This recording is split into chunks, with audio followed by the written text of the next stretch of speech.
Il-kumpanija Olandiża Aviation Cosmetics issemmita l-ewwel darba mill-Prim Ministru waqt dibattitu mal-kap tal-Oppożizzjoni Joseph Muscat fi frar li għadda.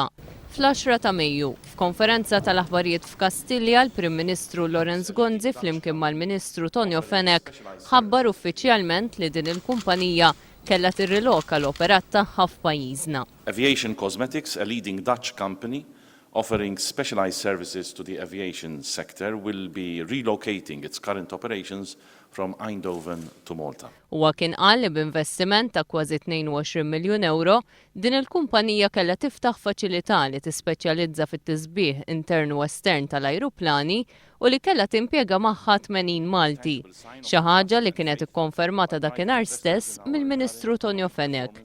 The company will also construct a technical facility in Malta.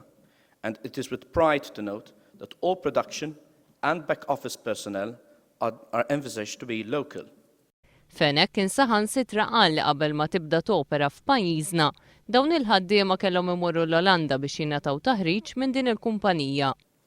During the construction phase, the company plans to use its Dutch facility to train the Maltese workers so that the new facility opens and operates as a going concern.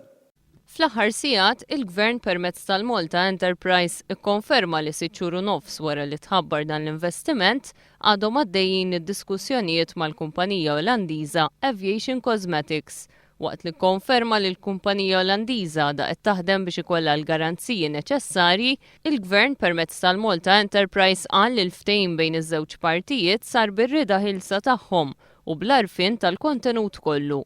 Dikjerazzjoni li tikkuntrasta ma' dik tad-direttur maniġerjali tal-kumpanija Olandiża Tom Jensen li l-ħadd li għadda mal-Gazzetta The Sunday Times qal li l-Gvern kien għaġġel lill-kumpanija tiegħu biex tiffirma dan il-ftehim u li kien għalhekk li r-riċerka meħtieġa ma saritx minn qabel.